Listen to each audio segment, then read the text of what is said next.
tayo mamaya at meron po tayo ilang mga natukoy na mga worshipers na po na nag-offer naman at nagbibigay na ito ng kanilang tithes ay para po ma-formalize yung ating yung kanilang membership dito. Ano?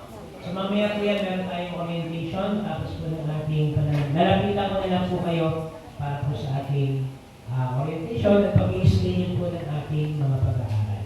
Okay? Kung saan po kayo convenient na oras. Okay. So ganun din po, napapasalamat tayo sa Panginoon sa buong buwan ng Enero. Tayo po kanyang ginabayan at sinamahan.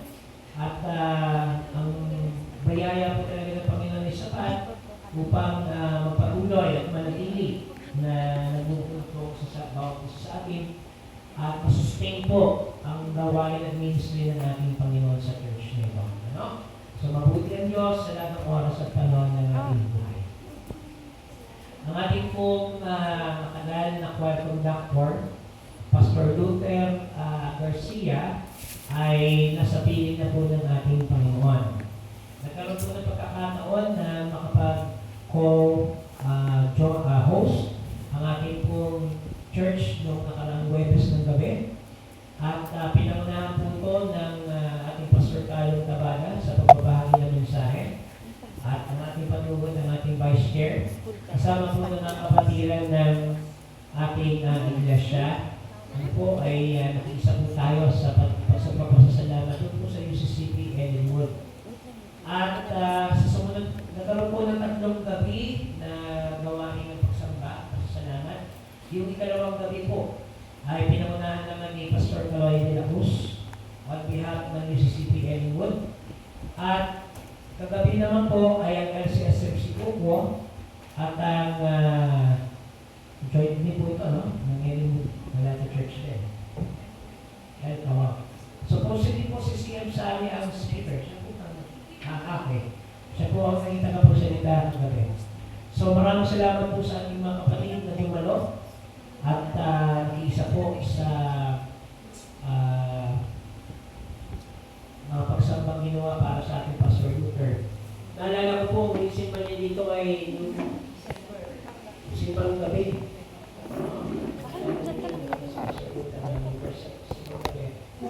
At dinili pa ako ng mga damit. Ano? At yung mga damit niyon, sinare naman natin sa iba para po papakinabangin. So, nakakalungkot pero sa kalooban po ng Diyos ay nagiging malinaw ang lahat, ano? Dahil siya po ay tinatamasa ng ating Pastor Luther ay buhay ngayon. So, mag-inis natin si Pastor Luther, pero ang kanya pong mga alaala, ang kanya pong mga iniwang mensahe sa atin ay mananatili sa atin.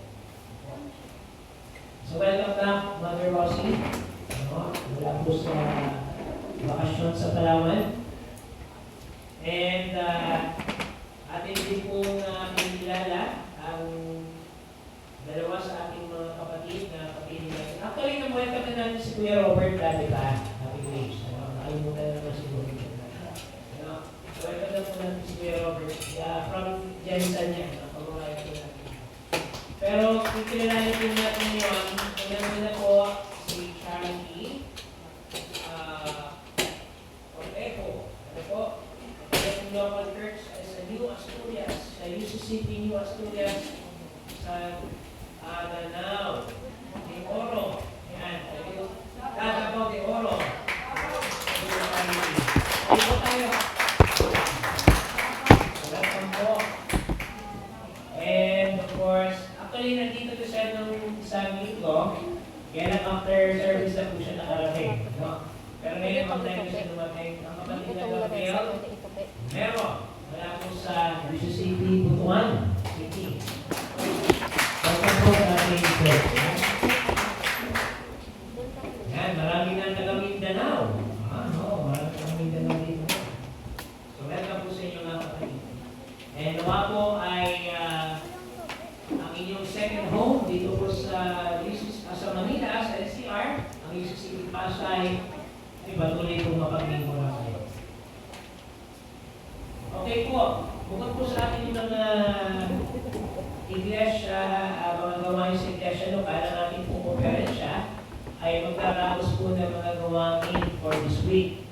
Sa darating po na Sabado, paalala na po sa ating Board of Elders, at kung sino pwede dumalo, magkakaroon po ng JPHR orientation, o yung po komite tungkol po sa Justice, Peace, and Human Rights. Ano?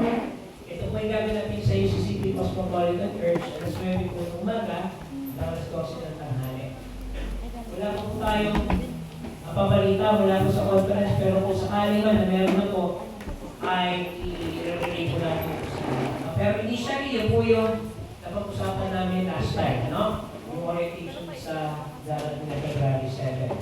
And then, February 14, paalala po sa ating CEN, ay ating po daraos sa Teachers Empowerment Program.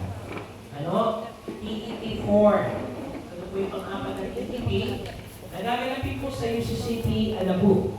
Ang magiging paksa po ay ang Lenten season at ang Easter time. Ano? So papasok na po tayo sa panahon ng Kwaresma. Ano? Ilang linggo na lang tayo papasok sa panahon ng Kwaresma at ating pong alalahanin ang naging buhay at kamatayan at huling pagkabuhay ng ating Panginoon sa Kristo. Ano? So sama natin yan sa ating mga panalangin. And of course, thank you po sa ating mga naging host po ng Bible study natin noong nakarang January, kapatid na Sandra. And yung ating po February host, ay ating po i-announce pa, ano, para po sa ating Bible study, home prayer, Bible study. Meron pa po tayo ng mga mabalita pa? Kung wala na po, ay lahat ay tumayo bilang tanda ng paggalang sa pagbasa ng ating banal na kasulatan.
Sumagot ang Panginoon, ang taong namumuhay ng tama, walang kapintasan at taos-pusong nagsasabi ng katotohanan.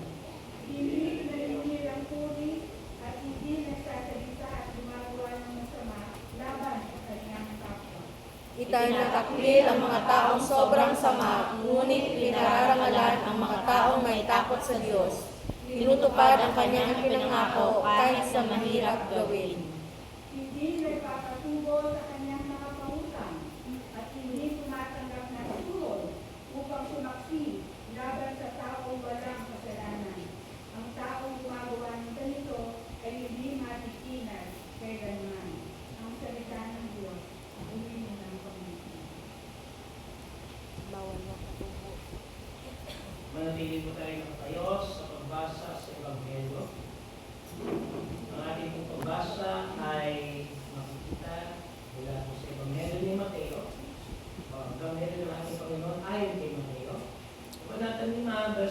sa 12.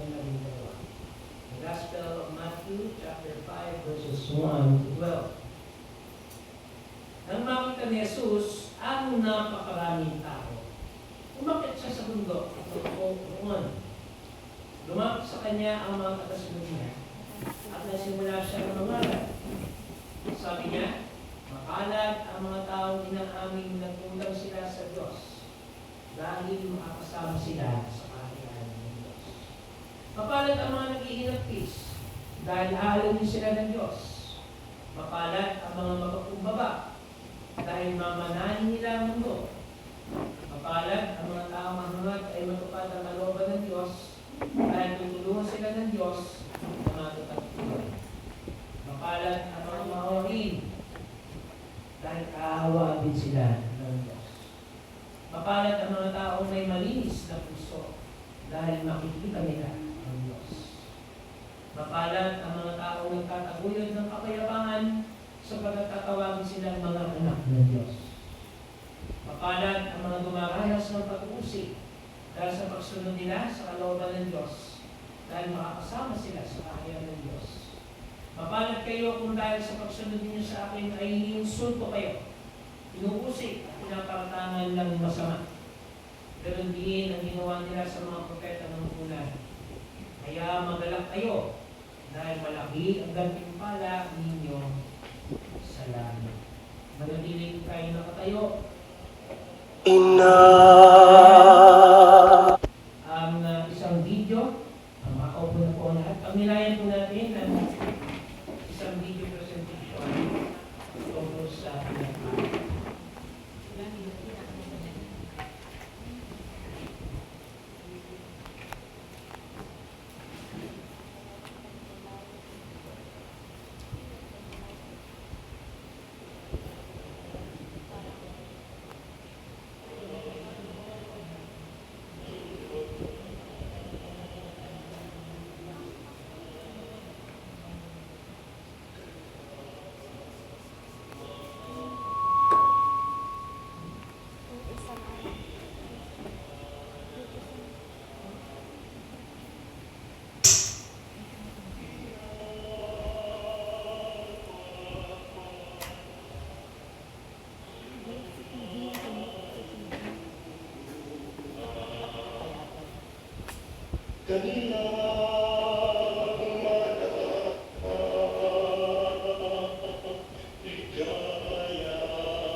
Baka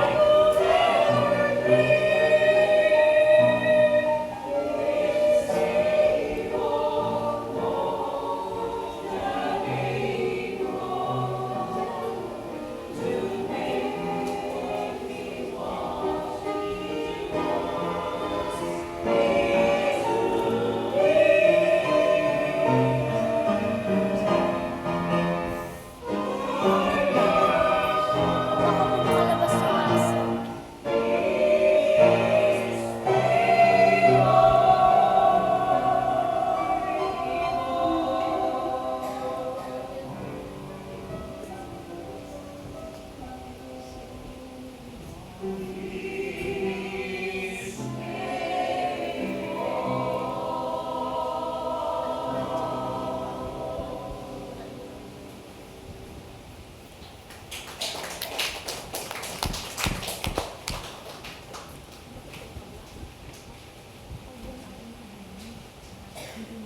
Mabiyayang umaga po sa ating lahat, mga kapatid. Good morning.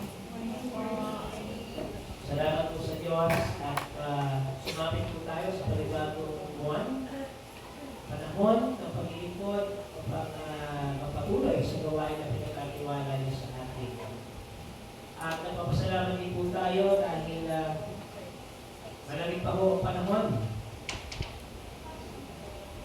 Na-enjoy pa po natin yung libreng aircon. At after po niyan, balik na po tayo sa normal na panahon. Ganun pa man, ang bawat bagay sa mundo po ay meron na alang panahon. Kung kaya ang buwan ng Pebrero ay inilaan po upang bigyan ng tuon ng pansin ang pagiging kaanib o ang pagiging miyembro ng church at ang pagiging tagapangulo ng pagiging leader. Tayo po sumundaling na namin ng Panginoon, samahan niyo po kami sa aming paghihinay ng inyong buhay at banal na salita. At patuloy namin itanghal ang inyong dakilang pangalan mula ngayon at magpasawalan ng hanggan sa pangalan ni Jesus. Amen. Ang ating pong pagbasa sa umaga ito ay nakaugnay po sa dinatawag natin the Beatitudes. At ang binasa po natin batayan ay mula po sa Ebanghelyo ni Mateo. At meron po itong pagsasummarize o sa pagbubukod ay ang mga sumusunod. Ano po? Blessed are the poor in spirit. Blessed are those who mourn. Blessed are the meek. Blessed are those who hunger and thirst for righteousness. Blessed are the merciful. Blessed are the pure in heart. Blessed are the peacemakers. And blessed are those who are persecuted because of righteousness. Kukulangin mo yung ating oras upang ating isa-isahin ang mga bagay nito. So, bakit gusto kong bigyan ng pansin ang ating mensahe sa pamamagitan lang po ng tatlong mga pananalita. Ang pinagpala, pinagpapala, at pagpapala. 3 P's. Pag pinag-usapan mo natin ang pinagpala, ikaw ay merong katangian na unique sa iba. Ano kaya ang mga katangian po natin na meron kayo na wala sa iba? Sige nga po, isipin po ninyo mga kapatid. O sige, ako na mangunguna. Ako po ay pinagpala, bukod tanging pinagpala sa isang healthy daliri.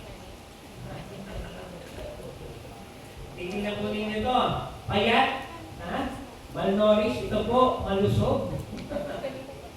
So ako po'y pinagpala. Ano po meron sa inyo?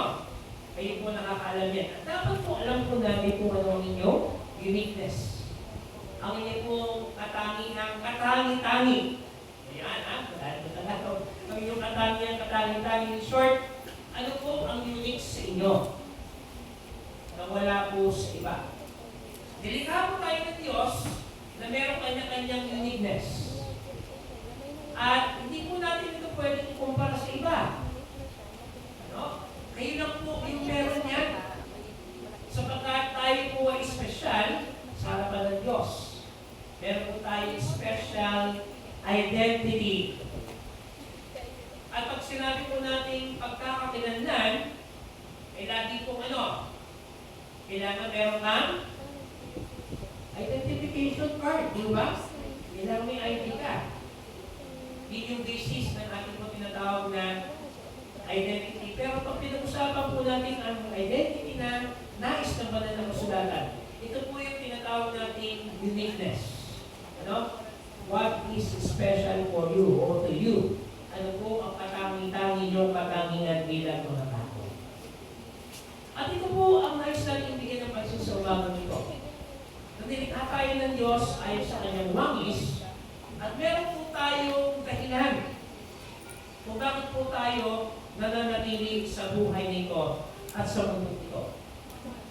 At sabay po na tinatawag natin dahilan, ginagamit tayo ng Diyos bilang kanyang sangkapan at instrumento upang gawin at din po ang kanyang kalooban. So nangangahulugan na ang unang nais pong bigyan ng pansin sa tinatawag po natin pagpapala o ang blessing nito ay ang uri ng pagpapala na wala sa iba na meron ka. So kapag ikaw ay merong tinatawag na inner peace. Alam ko si Paul. Alam niyo po ba si Paul? Siya po yung karakter sa isang kilalang cartoons. Sino mo makakahula nun? Si Poe. Sino si Poe? Dragon Warrior. Ano pelikula po yun? Yan, Kung Fu Panda. Lagi niya po sinasabi yun. Yung tinatawag na inner peace. Pag sinabi mo natin inner peace, mga kapatid, hindi lahat meron yan. Na ikaw ay merong kapanatagan sa sarili mo. Bagaman salat ka sa yaman ng mundo nito, pero ikaw naman ay panatag at nakakatulog na maayos. Yun po yung tinatawag nating special gift, sapagkat ang uniqueness natin taglay ay isang special na handog mula sa Diyos. Okay? So ano po ang something na meron kayo na wala sa iba? Ito po ay isang uri ng pagpapala at kayo po ay pinagpala. Okay. Pag sinabi natin pinagpapala, ito po ay continuing action word. Nangyayari po sa ngayon. At pag pinagpapala po ang bawat isa sa atin, mayroong mga mensahe na pinapaunawa ang Diyos upang tayo po ay matuto sa buhay. Alam niyo po yung mga learning experiences na tinatawag, isa po forma ng blessing yan. Na ikaw ay unti-unting lumalago, nagmamature, at natututo sa mga bagong mensahe na pinapabot ng Panginoon. At ano po ba ang mga manifestasyon nito? Kapag ikaw ay nag-fail. Yung failure, mga kapatid, bahagi po yan ng ating paglago bilang mga mananampalataya. And remember, yung mga mahuhusay na mga siyentipiko at mga inventor, nangyari po ang kanilang mga invensyon unang-una sa failure. Isa pong halimbawa dyan ang gumawa ng Hershey's chocolate. At yung gumawa po ng ice cream. Yung po mga unang trials ng kanilang mga produkto ay failure. Pero later on, nagkaroon ng tinatawag na innovations, na tinatawag na pagpunlad at paglago dahil po sa kanilang pagkabagsak. Sa tinatawag nilang failure sa buhay. So mga kapatid, sa ating paglilingkod, huwag niyong isipin na kapag kayo ay nagkaroon ng kakulangan at kahinahan sa harap ng Diyos, katapusan na ng mundo. Yan po ay mga tinatawag nating pagkakatuto o mga learning experience upang tayo po ay mas lalong lumago, umunlad sa ating gawain ng paglilingkod at sa pagpapalagay pinagpapala po tayo sa mga ganyang aspeto. Ngayon, of course, kailangan natin ang material blessings, mga kapatid. Sino ba dito ang hindi tatanggi? Ano mo? Kailangan natin ng mga material blessings upang maging instrumento po tayo ng mga material blessings sa iba. At hindi naman po tatakbo ang buhay ng Incident Church na walang material blessings. Wow. Pero tiyakin po natin mga kapatid na sa tuwing tayo ay magiging kasangkapan ng material blessings ng Panginoon, malinaw po yung ating pakay at intention. At hindi po pang iangat ang ating mga sarili. Unang-una po yan. Kundi kailangan po natin iangat ang pangalan ng Diyos at ng Panginoon. Nangangulugan sa tuwing tayo pinagkakaloob ng mga pagpapalang material sa ating Panginoon, ito ay para sa Kanya. Hindi upang magpa-impress sa iba, o sabihin na ako ay makagbigay at ang iba ay hindi, kundi upang itanghal ang dakilang pangalan ng Panginoon. At alam niyo po mga kapatid, sa tuwing nagkakaroon tayo sa Diyos, hindi na natin kailangan ipahayag ito ng halantaran pa. Hanggat maaari, sabi ng Panginoon, gawin mo yan ng matahimik. At kapag ikaw ay nagkaloob sa Diyos, ito ay akto ng pagpapakumbaba o pagpapasalamat sa Kanya. Hindi ko pang itanghal ang pangalan mo, hindi ko pang itanghal ang kanyang pangalan. Sapagkat ang lahat ng ating tinatagay mga kapatid, alalahanin natin ay mula sa Panginoon. Ito mga material wealth na ito, properties, salamat kung may mga properties po kayo, pera, estado sa buhay, salamat sa Diyos dahil ito ay mula sa Kanya. Pero ang pinapaalala lang ng ating Panginoon, hindi ito ang patayan lamang ng mga pagpapala. Maaaring maging mayaman ka, o meron kang sapat na property, o pera sa mundo nito, pero kung wala ka namang pusong mapagkaloob at mapagbigay, hindi rin po magiging mabunga ang iyong pagkakaloob.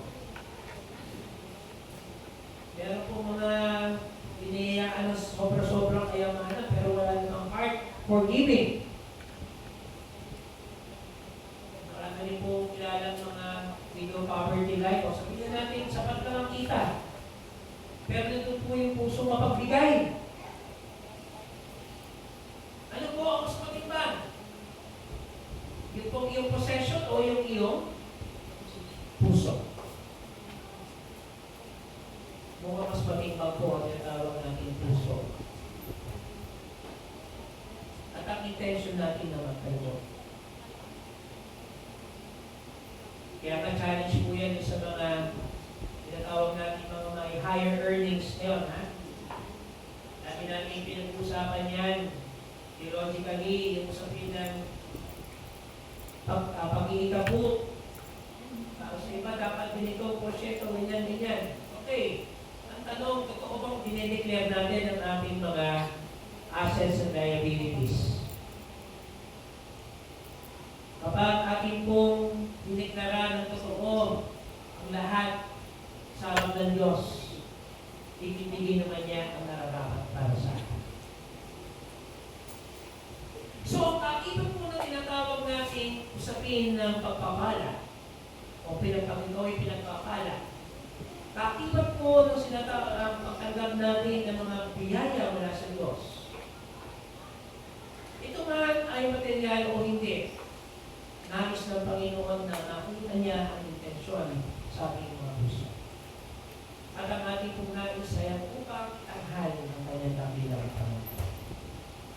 Sumunod po, at pangwakas, ang pagpapala, blessing. Tingnan po, pinagpala, blessed. No? Ngayon po, ikaw ay pinagpapala. At ngayon ko naman ay merong pagpapala o pagpapalain pa. You are to be blessed. Ano ba ang nais natin hilingin sa Diyos na pagpapala? Para po sa iba, kalusugan.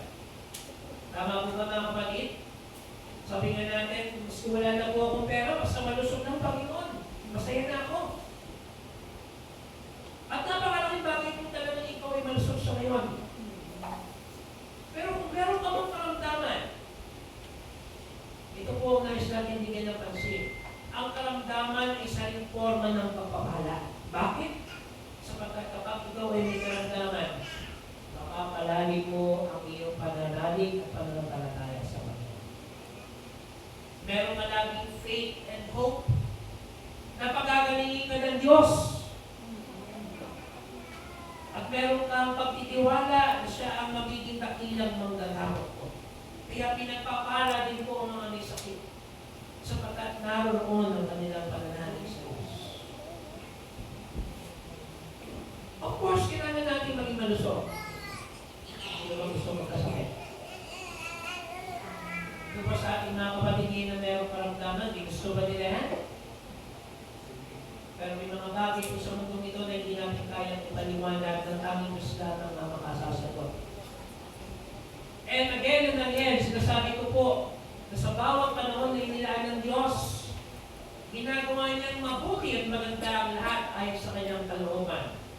In God's time and in His own time, He makes all things beautiful. Hindi man natin alam yung sagot ngayon, pero darating ang panahon na ipapaunawa sa ito ng Panginoon sapagkat ito yung tinakda niya ayon sa kanyang panahon at ayon sa kanyang kalooban. And that is a form of blessing. Dahil ikaw ay nagpapasakop sa kalooban ng Diyos. Ikaw ay pinagpala sapagkat sumusunod ka sa kalooban ng Diyos. At hinahayaan mo ng Diyos ay pumilos sa iyong buhay. Mga kapatid, sa umagang ito, bigyan natin ng panibagong perspektiba at kahulugan ang mga salita nito. At habang tayo po ay kumakaharap sa buhay, at samantalang buhay na ibigay sa atin ng Diyos, ipapangunawa na sa atin ng lahat ng ito. Ayon sa kanyang nais, ayon sa kanyang kalooban. Muli, ayon lahat ay pinagpala. Pinagpala o pinagpapala at pagpapalayo ka ng Diyos sapagkat ang lahat ng pagpapala ay mula sa ating Panginoon.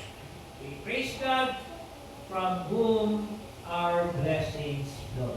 Sa pangalan po ng Ama, ng Anak at ng Espiritu Santo. Amen.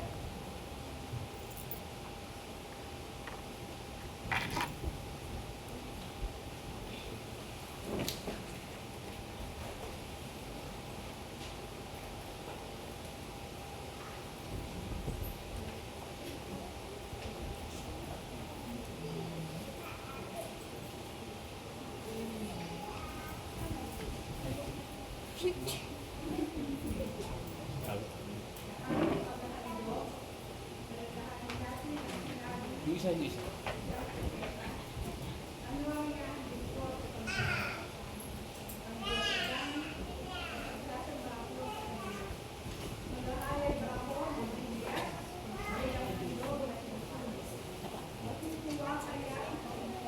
Hold on.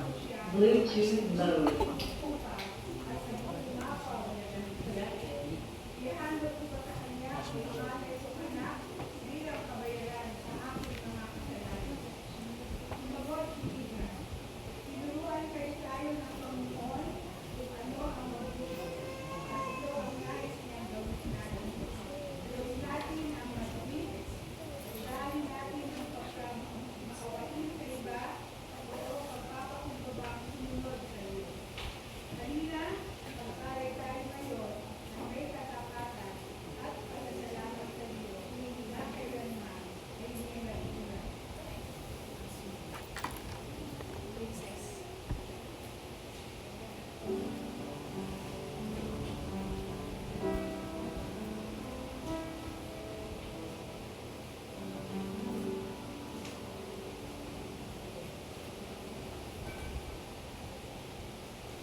have you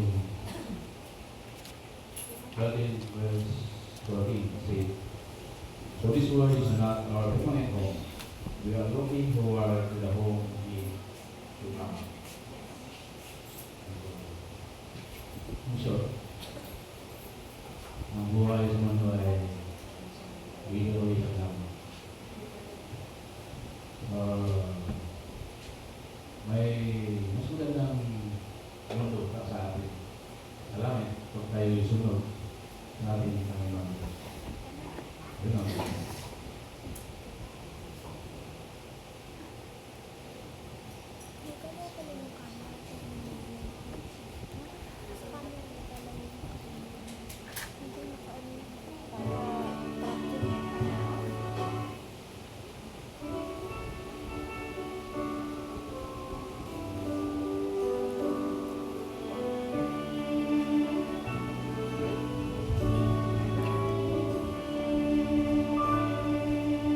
This world is not my home. I'm just passing through. Please don't leave me out. Somewhere beyond the blue. The angel be gone me. I'm heading off in love. But I can feel at home in this world anymore. Oh Lord, you know I love to pray like you. In my home, in the Lord, what will I do? The angel before me, from heaven or in the and I can feel at home in this world anymore. It always speaks to me, and that's one thing I know. My Savior pardon me, and now I know what I do. I know it's staying true, but I'm waiting for, and I can feel at home in this world anymore. Oh Lord, you know I have no friend like you. It's heaven not my home. In the Lord, what will I do? The angel become me. From heaven open door. I can feel at home in this world anymore. The sovereign glory and where I believe. The same every hand, a shouting victory. The song of sweet praise when they back heaven door. And I can feel at home in this world anymore. Oh Lord, you know I love no pain like you. And heaven not my home. And Lord, what will I do? The angel before me, from heaven open door. And I can feel at home in this world anymore.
Mga kapatid sa Panginoon,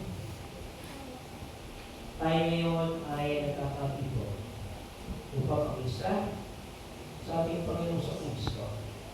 At ang Evangelista si Lucas ay nagtulat ng gabi sa unang araw sa linggo ng araw si Jesus ay nabuhay na maguli buhat sa mga patay. Siya ay nasa mesa kasama ng kanyang mga dagat. Lumapot siya ng tinapay at pinaraso ito at ipinigay sa kanila. At ang kanilang mga mata ay nabuksan at nakilala nila si Jesus. Mga minamahal, ito ang may kagalakang kaibunan ng pamayanan ng Diyos. Magbuhat sa ilaga at timog sa silangan ng kanluran, ay nakakatipon ng lahat sa bulang ng Panginoon, upang sa diwa ng mga pangababaan ay salo-salo natin doon kami si Jesus. Ating inipukotangin na may pananampalataya, tinapay, at ang alak nito para sa banal na layunin bilang simbolo ng katawan ng dugo ng aming Panginoon sa Kristo. Manalangin tayo. Kaibigan namin Ama, ngayon ang Panginoon sa Kristo namin dakila at katas-tasang saserdote. Ay makapiling namin tulad ng siya ay kasama ng kanyang mga dagat. At mahayag naman siya sa amin sa pagpiraso namin ng tinapay at pagkakahagi sa amin sa pagpiraso ng tinapay at sa saro. Sa iyo, kapulihan at aliwal. Yan. Kasama ng iyong anak na aming Panginoon at ang Banal na Espiritu Santo ngayon at magpakailanman. Amen. Ito ang aral na kasulatan na tinuturo sa atin. Samantalang sila'y kumakain, lumapot at tinapay si Jesus. At matapos magpasalamat sa Diyos, kanyang pinagpirapareso at tinapay at ibinigay sa mga dagat. Kunin ninyo ito at kanin. Ito ang aking katawan, hikan niya. Nawakan niya naman ang saro. At nagpasalamat sa Diyos ang ibinigay sa kanila. Uminom kayong lahat ito, sabi niya. Sapagat ito ang dugo ng tipan, ang aking dugo na nabubuhos dahil sa marami, sa iyong pagpapatawad ng mga kasalanan. Sinasabi ko sa inyo na hindi na ako inom itong alak mula sa ubas, hanggang sa araw ng bagong alak ay inom itong kasalo kayo sa kaharian ng aking Ama. Tayo po ay muling manalangin. Kapanal-banal ng Diyos, pagkikapati mo po kami sa pagtanggap ng katawan ng dugo ng anak mo si Jesus. Kasama ang aming mga kapatid sa buong daigdig, loobin po na maging bahagi ito ng iyong pagpapala sa buhay namin ng iyong mga anak. Upang kami man ay maging bisik po sa paglilingkod sa sakatatuhan. Hanggang sa kami ay tawagin mo na sa iyong paglilingkod sa iyong kaharian. Tanggapin mo po ang aming pagtatalaga ng buhay at paglilingkod sa banal na pangalan ni Jesus na may mga anak at nakapagligtas. Amen. At ngayon, mga kapatid sa Panginoon sa Kristo, aking pinibigay sa inyo ang tinapay at ang alak na siyang sagisag ng katawan ng dugo ni Jesus. At pakikisa naman natin kasama ang ating mga kapatid sa buong daigdig sa kanyang ministeryo. Ang lahat niya ay nangyayamang sinulog sa dulang nito ng ating Panginoon.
katawan ng ating Panginoon Jesus, ating pagsaliwan.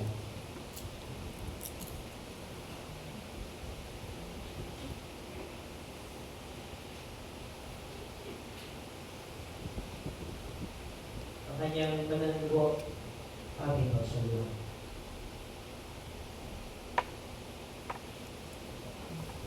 Tayo po ay mananago.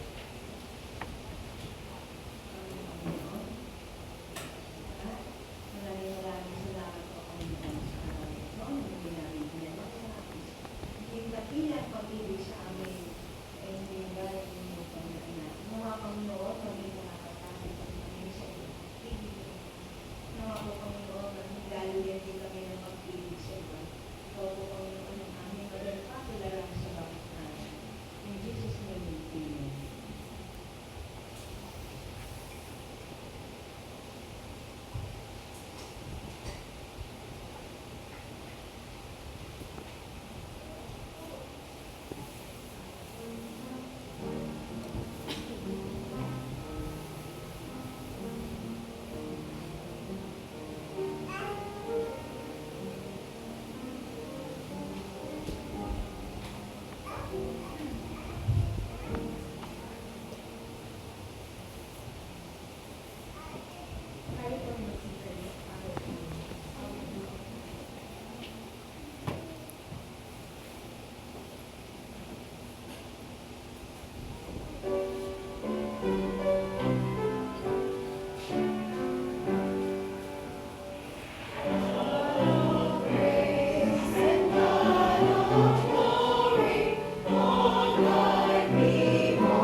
nagpapasalamat sa inyong pagpapaunawa sa amin ng kahalagahan ng mga pagpapala na aming tinatanggap mula sa inyo. Tuloy nga, Panginoon, na ang pasimula ng karunungan ay ang pagkatakot sa inyo. Kung kaya turuan niyo po kami na sa tuwina ay lagi namin alalahanin kayo sa aming mga kinikilos, sa aming gagawin, sa aming mga sinasabi, at sa aming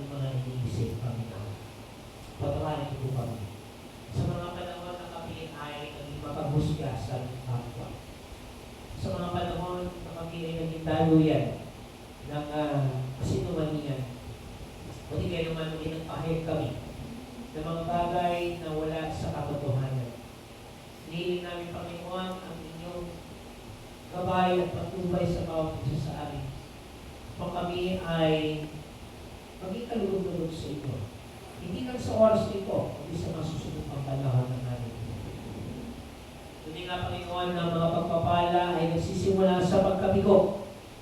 Kung kami man ay nagkaroon ng mga challenges at kami po ay bumagsak pansamantala.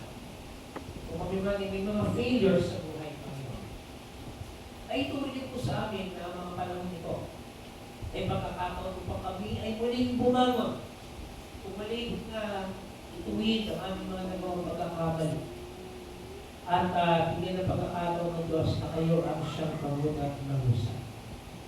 Panginoon, tunay nga na mga pagpapala ay hindi lamang nakabakay sa material na bagay, kundi sa mga bagong karanasan at pagkakatuto ng buhay na inyong pinapaunawa sa aming Panginoon. Ganun din, kung sakali man na kami ay makatanggap ng mga pagpapalang material, huwag namin itong ipagkait o Diyos, at salip ay bahagi namin ito sa iba. Tulad, upang kayo naging mabuti sa aming Panginoon, maging mabuti rin kami sa aming kapwa, lalo tigit sa mga nangangailangan.